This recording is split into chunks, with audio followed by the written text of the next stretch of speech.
There's about 2.5 acres under glass here, it's just amazing to see. It's amazing being in the greenhouses.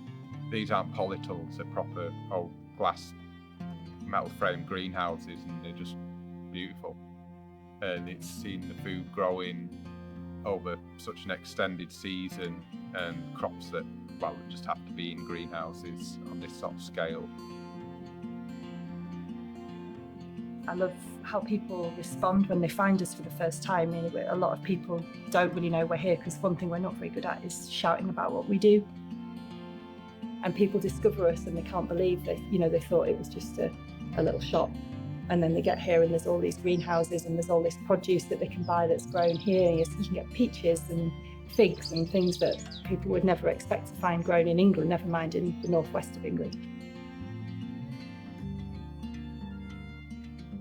For a lot of people, I think we're sort of a little bit of a portal onto possibilities for living in a different way, that people can see that there is a different way of doing business, that there's ways of feeding yourself that's more simple and that's healthier, and there's a way of shopping, the way you're not relying on imports from the other side of the world.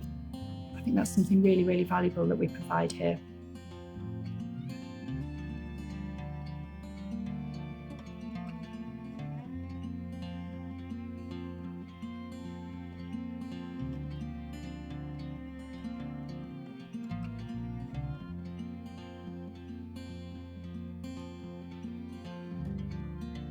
So I'm Neil Marshall, and I've been here for the duration of Growing with Grace and a bit more. Growing with Grace started in the year 2000, so it's our 20th birthday this year. We're hoping to celebrate that in some way at some point. For the 2 years even before the start of the Growing with Grace, this was a greenhouses that had been abandoned. These glass houses were standing empty, and with a for sale sign on the roadside. And I lived locally, and I was working at the time on an organic farm, so I was interested in doing a bit of growing myself, and this seemed a perfect opportunity.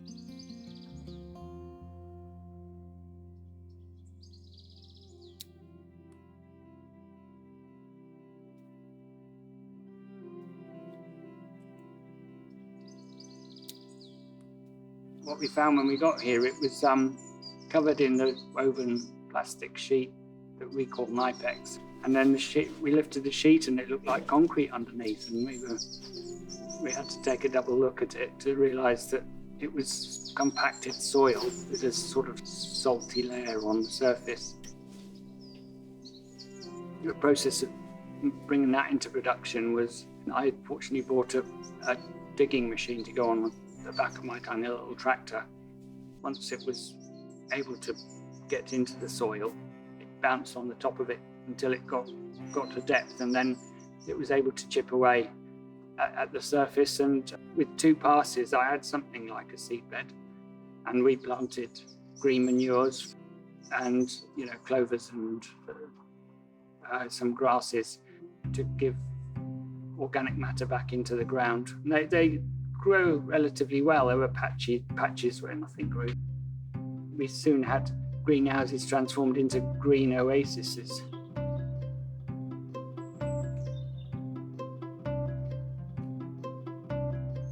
The group that first started it, 4 out of 5 of us were Quakers.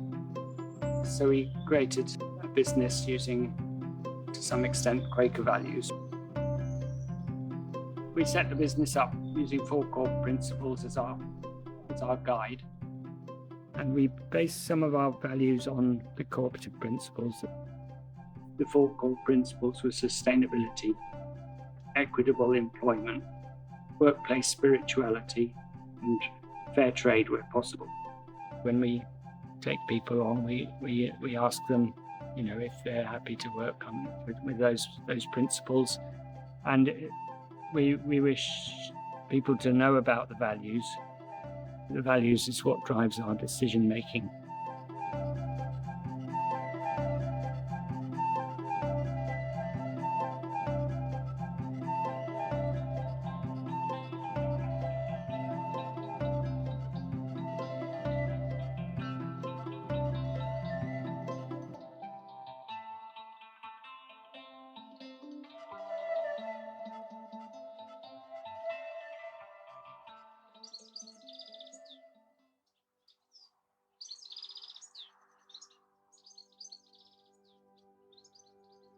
My name's Ellie and I've been working here for nearly 5 years now.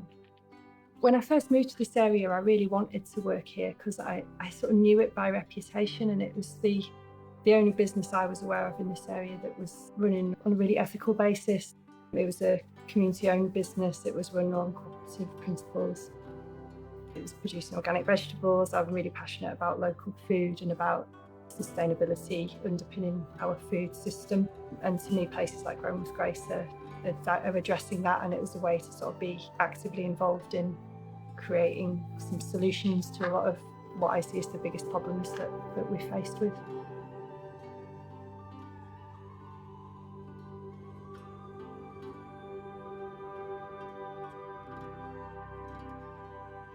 I enjoy working for a cooperative for many reasons. I feel like there's not one person in particular who's in charge.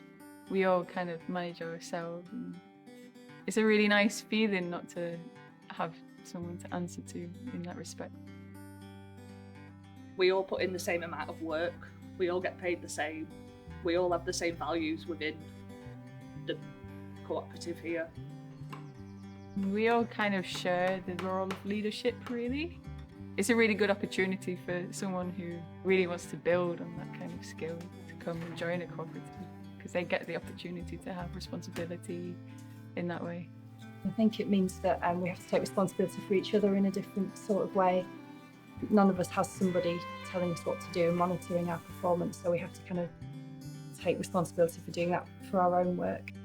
It means a lot of negotiation that not everyone's used to. It definitely involves more work in some ways because of the communication that's needed to make sure it works well. While it does definitely bring its challenges, and it can definitely add layers of complication that you maybe wouldn't get in a hierarchical organisation, I hope it does mean that everybody feels a sort of a level of ownership and satisfaction in their work that is greater because of being a cooperative.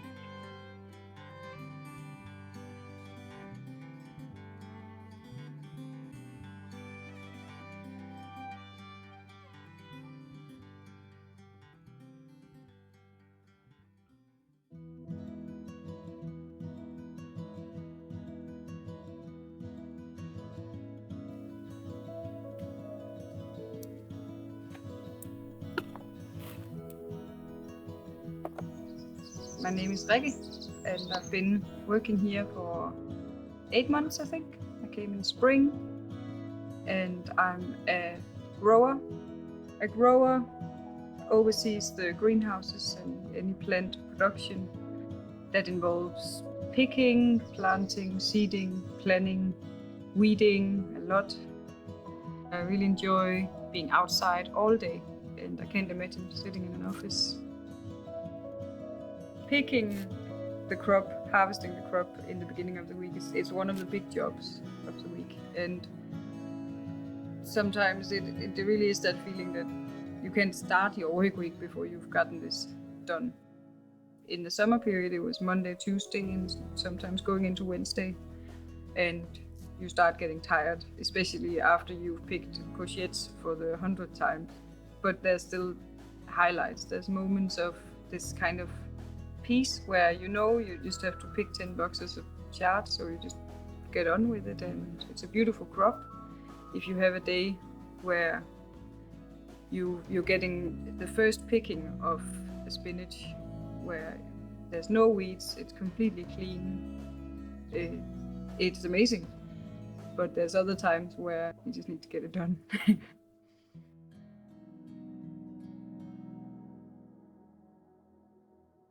Something that's different is the high amount of mustard leaf we put in the salad mix. I think it just tastes amazing. There's a huge variety as well in different kinds of mustard. And now I eat that every day probably. I try to say to myself anyway that like what chefs are saying to themselves is taste everything that you're serving for people. That I'm excited about the taste of the rocket, I think is important. And that's gonna keep me going and keep me wanting to produce something tasty.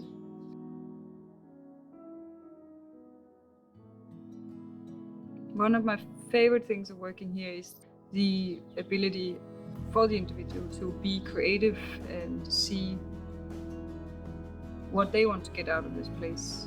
And I think there's a huge support from everyone working with you, that if you have an idea, they're like, let's try it, or they'll get ideas to support it. And the ability for me to say, oh, herb spiral would be great, and then the response I get is, oh, we actually used to have this pond here, let's put a pond with it as well. Now we're with this big herb spiral and pond project. I think it's just amazing. I could spend 3 days doing that.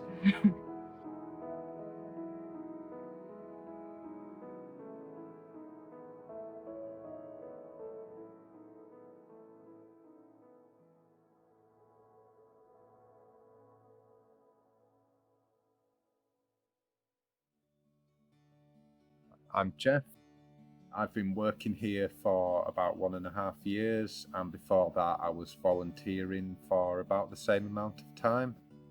I live quite locally, and a friend told me about this organic veg growing place and brought me over to see it, and I just thought it seemed like really cool. What kept me coming back as well is the kind of people that this sort of place attracts, people concerned about the health of the planet and healthy eating, and that just suits me. Like, working with plants it's really relaxing. It really brings you to earth, and it's been a massive education for me as well. I've been volunteering in the greenhouses with the growers who have massive experience in growing in different ways, and we can be spending half a day pruning the tomato plants and chatting about, I don't know, the growers' experience of working in Kenya on a coffee farm or something like that. In a way, it's been a bit like exchanging a bit of labour for an education in organic growing. I think my favourite job has been picking flowers for the salad. There's nothing nicer than on a Monday morning in summer coming out and just picking a box full of nasturtium flowers. And that's one thing I think about working here, is like, I'm happy to come to work. Like, I'm on a Monday morning, I'm like, yeah. I love it. And I think that's so important, is being in a working environment that you enjoy.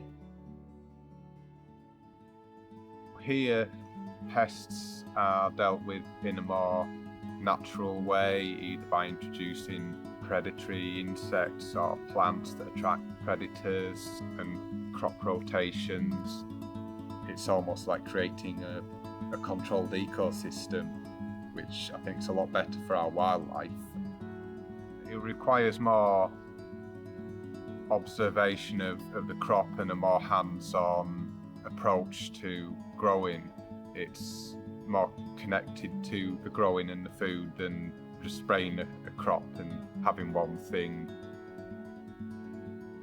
Often the varieties of plants need to be more robust because they're not being treated, and that often means they're more like the natural unbred varieties, which tend to be more nutritionally dense. I grew up on a conventional farm, and I feel that the use of weed killers and pesticides are very damaging to our wildlife and to watercourses, and I don't think they're necessary. It's not healthy, it's not good for the land, and it doesn't make a fertile soil. There's a lot of small living things in the soil, which it turns out are actually really good for the soil and the plants. And you kind of want to keep those things in instead of getting rid of them. A healthy soil will consist of loads of different bacteria, loads of fungi, which will have their own ecosystem that draws nutrients from the minerals in the soil that are inaccessible to plants. And then once these bacteria, this fungi dies, that stuff will break down by other life in the soil and then become available to plants through different pathways. The way we farm is resilient. we don't have to keep bringing in petrochemical-based fertilizers to make our soil productive, because we care for the soil in a way that it is healthy and it's alive, and it will continue to be.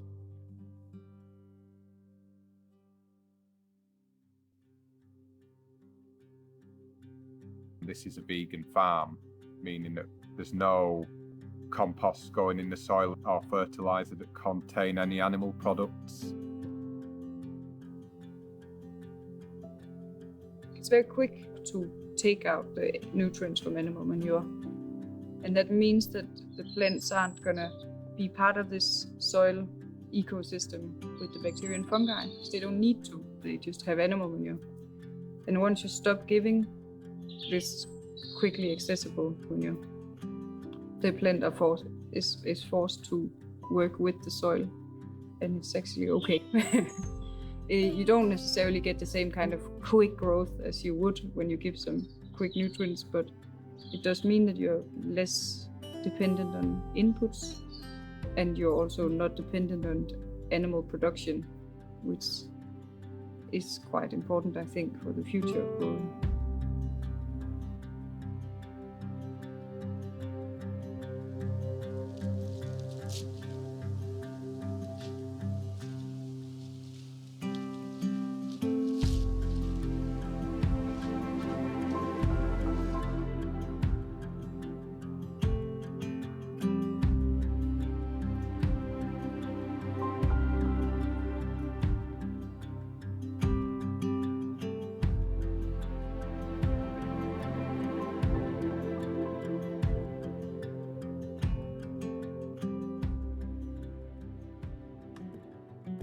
My name is Lucy Quinn.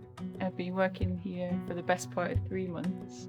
I'm the admin assistant and also many other roles here at Growing with Grace.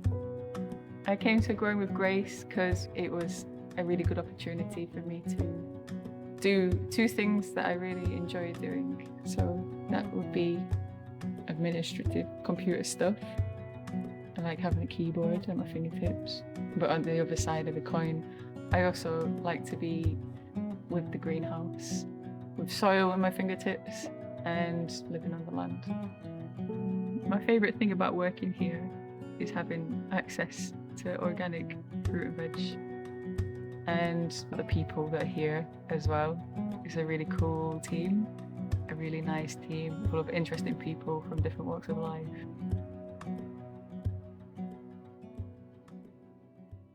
One of the greenhouses is dedicated to our forest garden, and it's a bit of a wilderness in there. It's quite wild. It's got a mixture of different plants. So basically, I think that the principle is that as long as it contributes to what the forest garden is, anyone can put in seeds or whatever plants they feel like. And we've got some fruit trees there. We've got a whole lot of comfrey, which is very good for the soil. And forest gardening is a way of growing food, utilising as close to a natural forest as possible. The idea being that forest is the natural state of land, so the closer to that you're at, the less work's needed to maintain it. And the work in this environment is learning about all the different useful plants. Like there's plants that take nitrogen from the air and add that to the soil, and there's other plants that need more nitrogen, so you plant them close together. Basically, you're learning the likes and dislikes of a huge amount of plants, and then learning how to work them together. And doing that, you can create a very diverse and productive growing system in a small space with minimal input. Amongst other things as well, what I think is great about it is that it's kind of a collaborative project. It's a little hiding space. You know, people go there, I go there to do yoga and meditation. So you've got your own little nook almost. And every time I go in there, I discover something new as well that I've not found before. It's a great place to watch the sunrise in the morning as well. It's really special.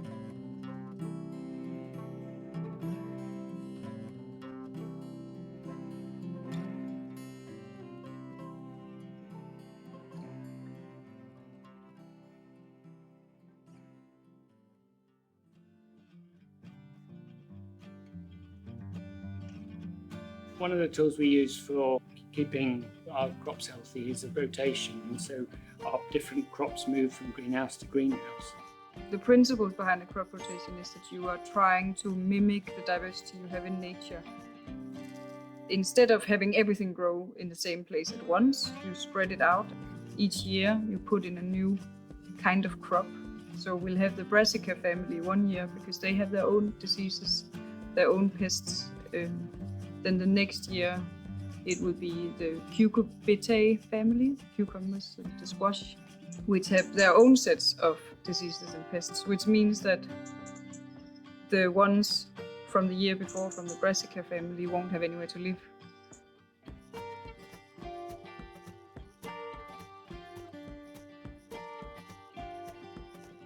One thing that not everyone likes to see is that we don't remove everything that isn't a crop. You maybe expect to see something much more orderly and well-groomed and tidier. We actually keep a lot of what's considered weeds, but as long as they're not in the way and as long as they're not reseeding too much, we accept that they're probably part of a healthier ecosystem rather than part of a problem. Some of the weeds have different properties. So the fat hen we put in the salad mix, when it's good, it's in the real spinach family. So it actually tastes a little like spinach. It's really nice. It's got this crunch and then it's very moist as well.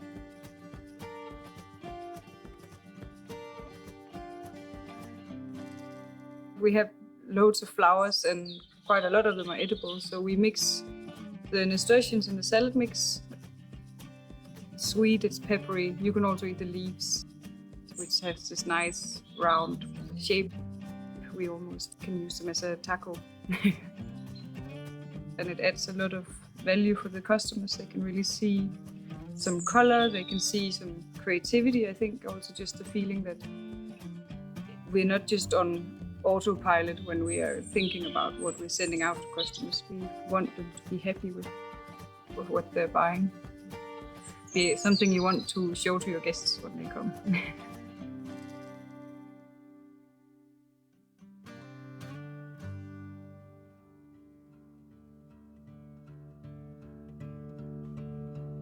We focus a lot on creating diversity, not just with our plant families, but also with animals.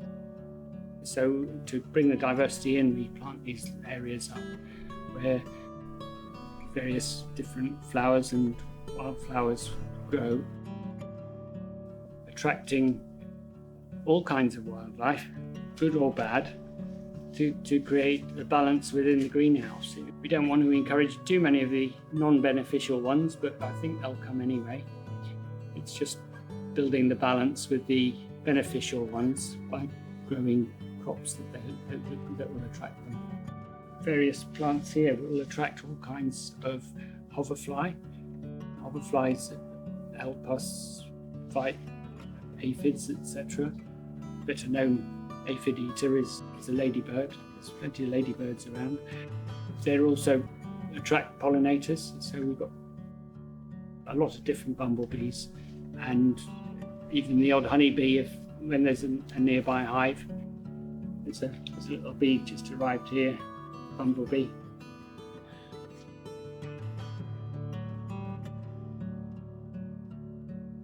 We've got our ponds, which is part of creating a diverse environment in the greenhouses so that animals that thrive with a body of water nearby also have a place in this ecosystem we're trying to create. Trying to create beetle bunks, areas where we leave old dead material, because beetles and insects and wasps, they love this stuff. Dry wood. We've also put in an insect hotel, which was just all the kinds of different materials, rocks and straw and bamboo, to give different kinds of homes for different kinds of animals. And I think the plan is going to be to put insect hotels in each greenhouse.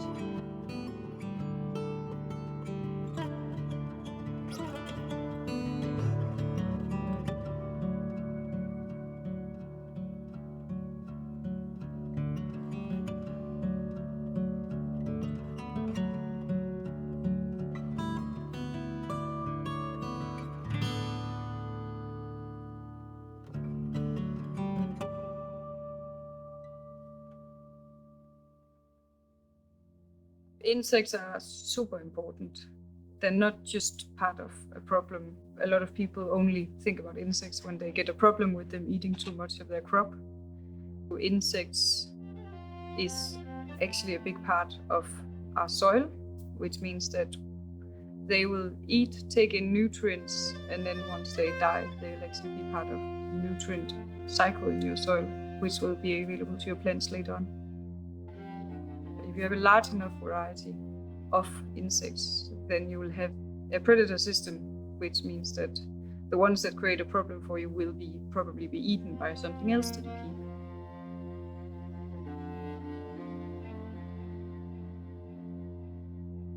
When you look at birds, for example, we quite like to have our birds here because if they feed on the insects, but we have a consistent bird population, they'll also eat slugs and other pests.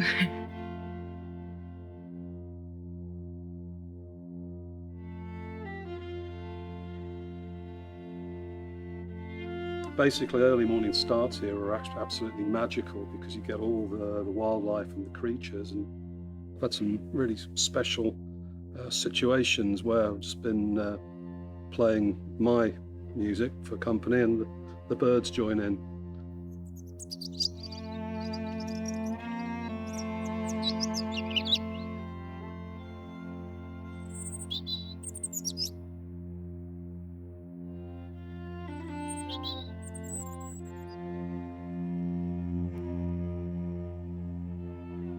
I love the abundance in here this time of year, especially. Just the sound of the insects and the birds, you just know that this place is really alive in so many ways.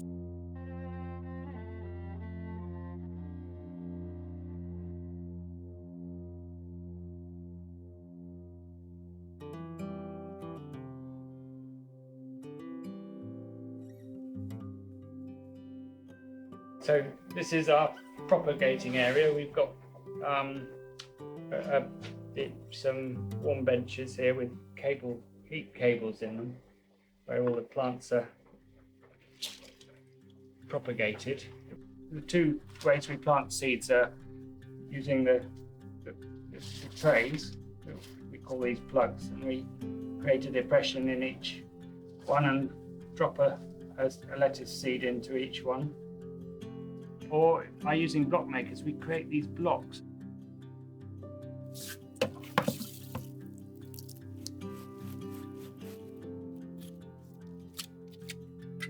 And we put a seed into each depression.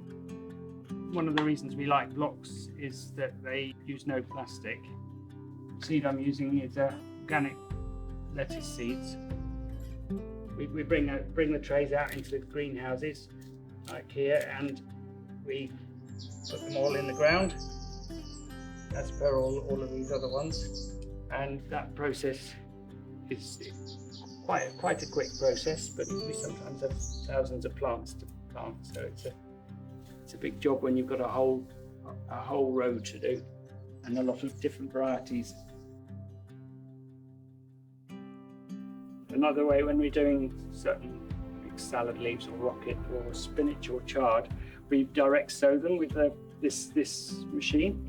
It's a seed drill, and then you pour the seeds in and off you go.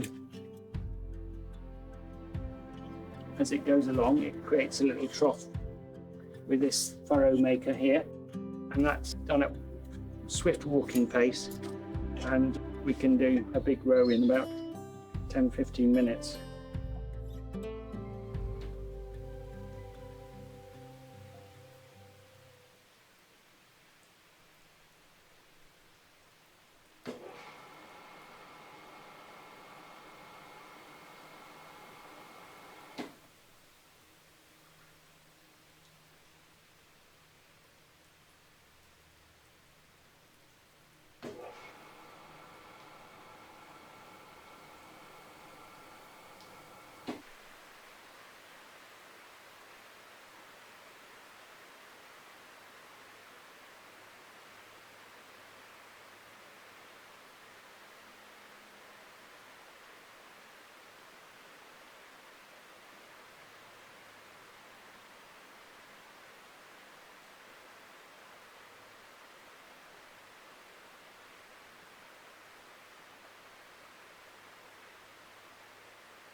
My name's Josie Fowler.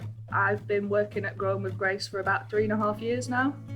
And then my main role was doing the home delivery scheme, dealing with customers on a daily basis, taking orders, ensuring that the whole packing team is packing the correct produce, making sure that the customer gets what they've ordered basically, to then packing the pallet, putting the pallet all together so that when the delivery drivers come in the morning after to pack the van, it can go straight from the pallet onto the delivery van and they can go.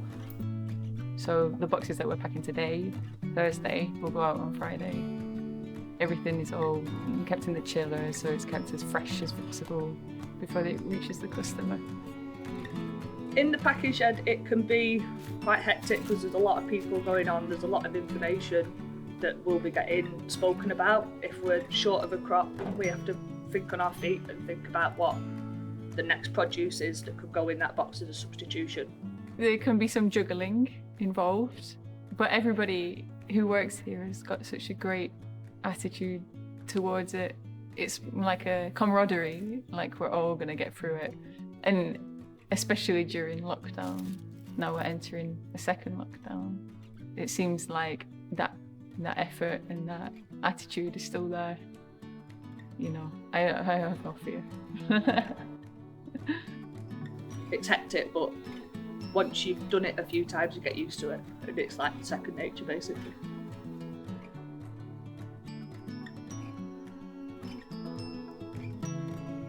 We do our deliveries through a 50-mile radius of the site. We do buy produce in to supplement what we grow, but most people are supporting us because the considerable amount of what we sell is grown in the community which they live in. And like our catchphrase is locally grown, delivered to your home. It's homegrown and it's delivered as quickly and fresh as possible to our customers.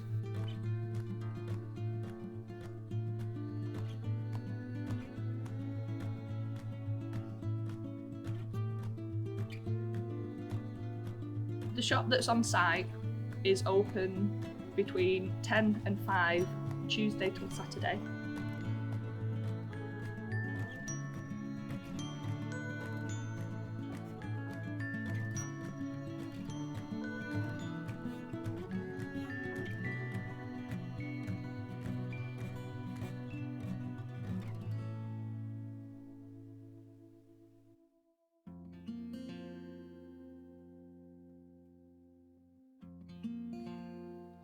I love baking. I used to work as a baker and I was really keen to try and put those skills to use again. And baking seemed like a product we could make, which we sell anyway. We were buying it in fine bread in from elsewhere. It's something that everyone needs. It's something that is actually quite hard to buy really good bread in this area. There aren't that many small bakers using really simple basic ingredients. We feel like it's kind of the basis for something new. It could develop into a small seasonal cafe. There are other bakery products we could make in the future if we grow a little bit, which is the plan. Bread fits in really well with our principles. You know, bread's like it's a staple. It's something that's kind of honest and made with really simple, good ingredients.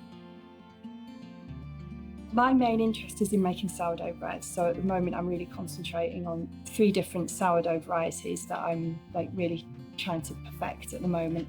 I'm also doing a little bit of more conventional bread because some of our customers do like that.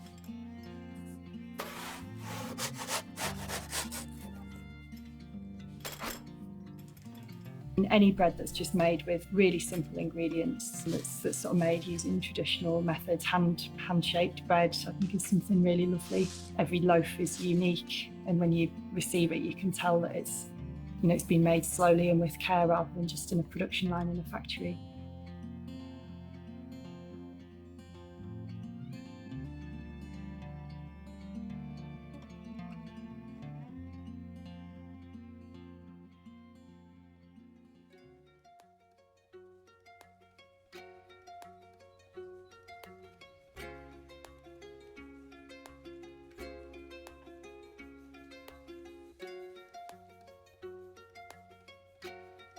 As a farm, we seem to attract quite a lot of volunteers.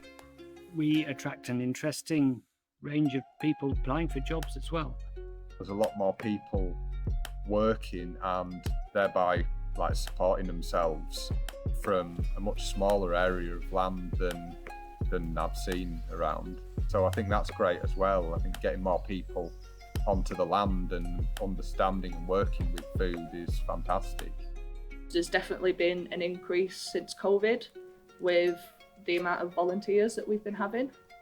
There's been a lot more people that have wanted to get out and wanted to be involved in a project like Growing with Grace, doing key worker type jobs and type roles. I think we were able to provide a safe space to do some work outside of your house, because we could just put people in different places so that nobody would work too close to each other.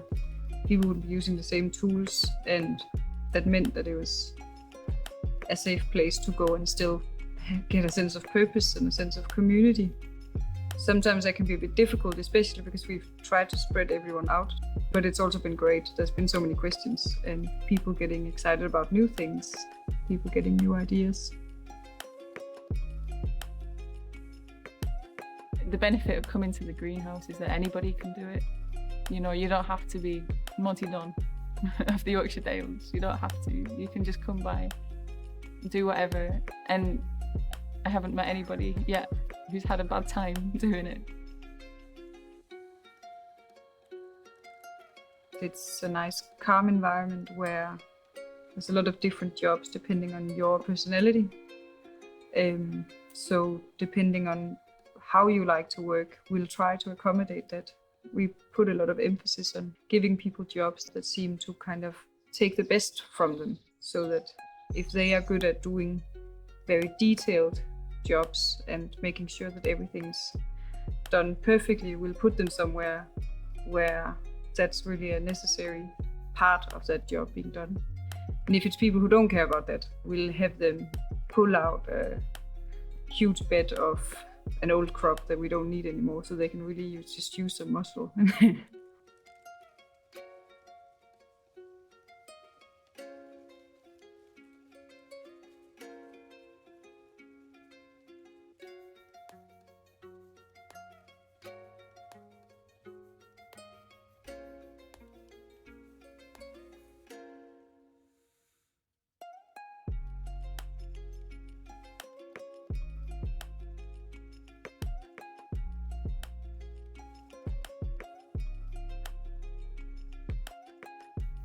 I'm Leslie, and I've been here for 6.5 years. I used to come on a weekly basis, but I've been coming more frequently this summer because of COVID. I just help out with the sowing the seeds, planting out, weeding, a bit of everything.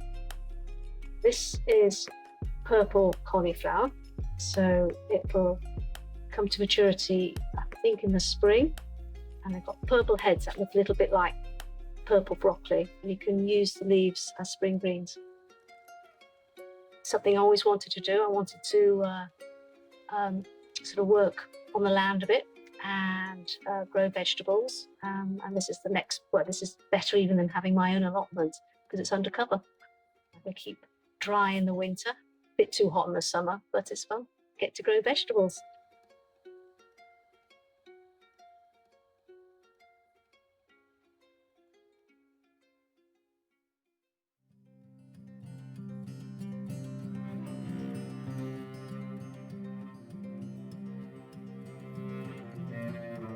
My name's Bill. I'm a volunteer worker at Growing with Grace, and I started just before the coronavirus pandemic. I was quickly welcomed, and it's a really welcoming place to work as a volunteer. And when the pandemic hit, I asked if I could work as a furloughed worker, little and often, to support the people who work packing, picking and delivering orders around the communities. So I've been working to support, well, in my opinion, support their endeavours by taking care of some of the maintenance of the growing spaces.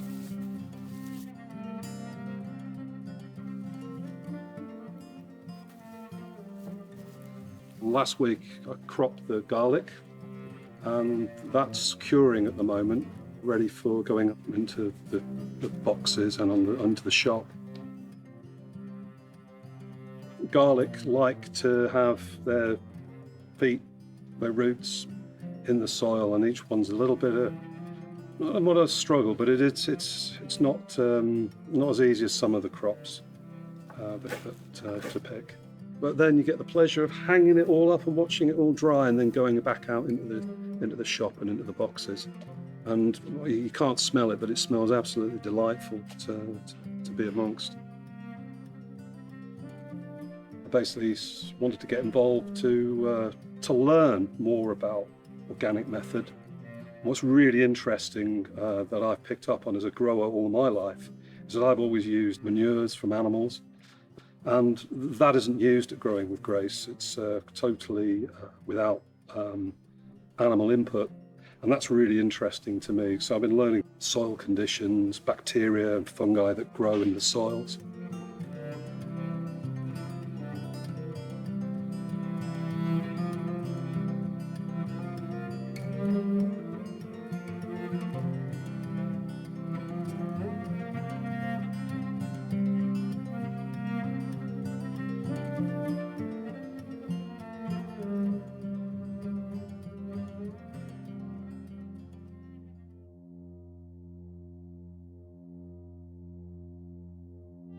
As COVID approached, we were hearing about other countries having to, empty streets and businesses closing down and all this.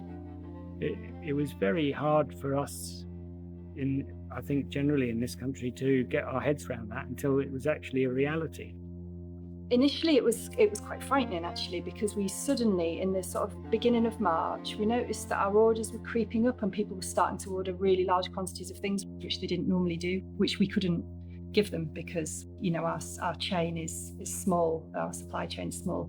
It felt like this might actually be the start of our food supply chain collapsing, because we do have this quite fragile food supply chain in this country generally.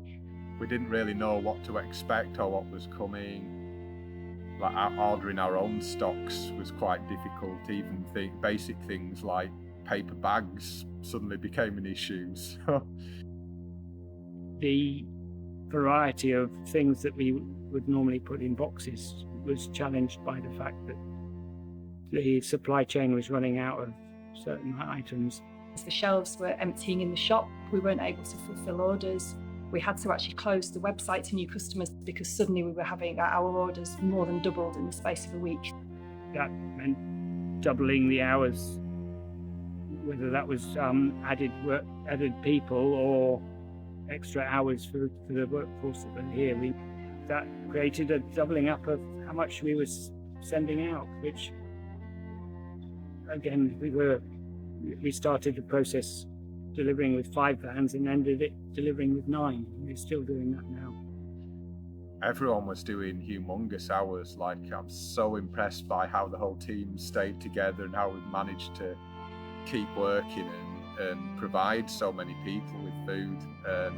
I think it's great that we've been able to do that. And for me, being here still and working through those first few weeks and months, like, that was great. I felt amazing being part of, being a key worker and being part of keeping things rolling. To see everyone really pulling together within the packing sheds, within the shop, within the greenhouses and the bakery, that rather than just thinking we'll stay as we are, we grew so much. I think we've all kind of had to learn quite a lot more about what everybody else is doing, and we've had to be able to slot in and help each other out in different parts of the business. So that's kind of made us more resilient in that sense, because we have a better understanding now of all the work that's done, not just our own little bit of work.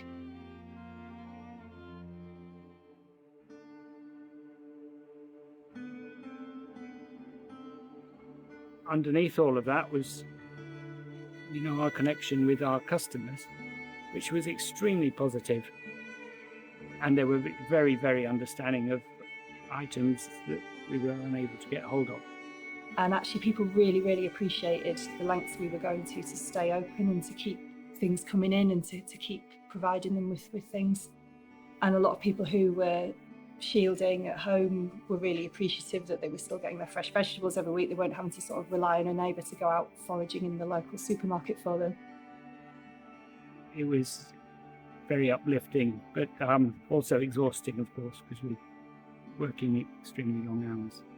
The whole situation really stimulated a little bit more interest in where our food actually is coming from. And I don't just mean the soil that it's grown in, but I mean how it's getting to us. And I hope people are starting to think a bit more about how smaller places like us could be part of a much more resilient food network. Because it's a small business and because we're quite a diverse group of workers, we're more robust and we've been capable of changing roles in what we're doing in our own individual jobs and finding different ways of working together that's enabled us to keep going. This place has been going for 20 years now, and I think that's because of the sort of place it is and because of the sort of people it attracts. Like, everyone working here, they're not just here because it's a job and they're making money. They're here because they believe in what we're doing, they believe in organic growing and cooperatives as a system of working. You know, we're not here for the money, we're here because we value what we're doing, we really do.